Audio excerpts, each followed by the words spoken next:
the King's got a lead on this.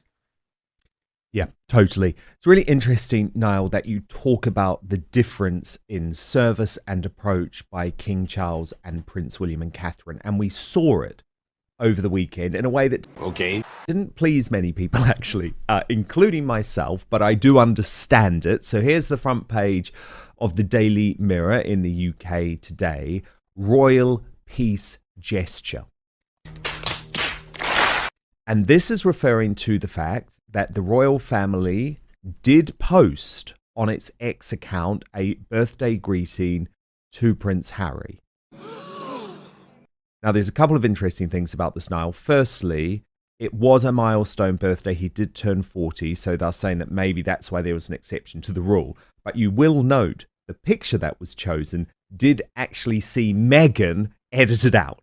So that seems to be making at least some type of comment. Now, the Sunday Times had reported that Prince William was not going to engage in any sort of birthday wish for Harry. That wasn't the case. He did post on X. Are you serious? Or he reposted on X what the royal family said with a very simple, short message to the Duke of Sussex. But what was quite critical, I think, now looking at this, is that Hey, y'all, come look at this.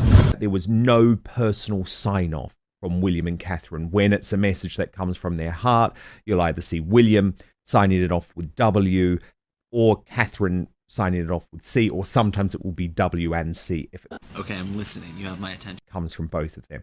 So it felt like this was a very functionary post, but I guess would you say this was them rising above the nastiness of Harry? Very good question. Yeah, and I think a couple of things, Dan. I think firstly, this was a polite,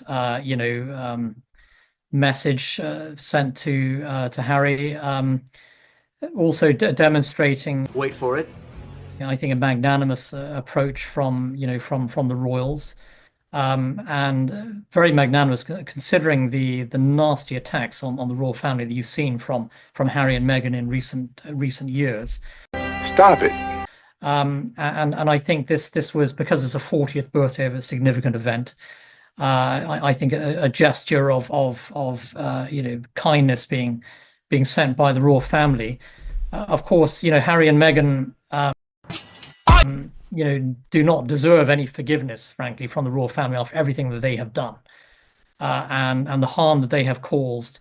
The vindictiveness that they have projected towards the royal family is unforgivable, I think, and I do not believe they should ever be welcomed back in any way as working members of the royal family, and I think that they should be kept out in the cold. Are you serious? Frankly, and certainly, we've seen no apology coming from Harry and Meghan after everything that they have done, and that is something they should be doing. They should be apologizing unreservedly for all of their vicious lies and attacks. But we haven't seen any kind of contrition whatsoever from Montecito, and I think that they'll continue, of course, to behave in the manner that they have done, no doubt. Yeah, no, completely. Yeah. They must apologise. One thing I'm finding quite odd, Niall, is the Daily Mail at the moment is very much leading the campaign for Harry to return to royal duties. So they ran a poll at the weekend under the headline saying big rise in support for the idea of Harry returning to royal duties.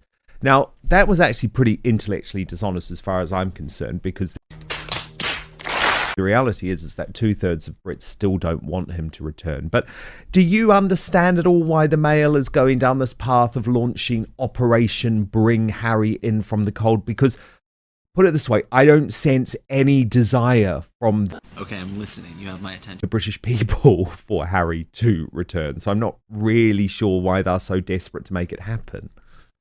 Yeah, I was looking actually at the Mail poll there, Dan, and I was looking at the British public's approval rating of That doesn't make sense. Harry and Meghan, This is- and that they are extremely low. I think hovering around 20 to 25% for Harry and Meghan in terms of public approval. So the British people do not like Harry and Meghan at all. Actually, and that for me was the main takeaway looking at the Mail piece, just how monumentally unpopular Harry and Meghan are, and this idea that Harry would actually return to Britain and actually do any work as a working royal. I mean, if he was invited back, would he actually do anything? I doubt it. I mean, he's one of the he's one of the laziest figures on the face of the earth, frankly. This idea that Harry would actually, perform royal duties dutifully. Wait for it. And respectfully. I mean, I just think that wouldn't laughable. happen at all, actually. And I think that most Britons, if Harry and Meghan actually returned to the UK, would be horrified by the prospects. I just don't see that happening. Fact. Yeah, no, I know. Look, I'm completely with you, but there has been more from the Daily Mail over the weekend because they ran a story about the 40 people Harry must build bridges with if his exile is to ever end. Okay. And some of those people, Niall, just don't want anything to do with him now. I mean, included in the list was Princess Anne and Zara Phillips, her daughter, and that was Zara Tyndall now, sorry. They are horrified by the way Harry has acted towards family members. 40 people, that's a lot of people, actually. And I mean, it just shows how many bridges Harry has burned with his own family. And Are you serious? you can't rebuild those bridges. And I think also, the endless narcissism of Meghan Markle doesn't help at all for Harry. And she's a very big liability for him. Fact. True. As well, in terms of rebuilding anything in the UK. I just don't see this happening. There's a lot of bad blood, and it's all because of the damage that Harry and Meghan have inflicted themselves. They've only themselves to blame for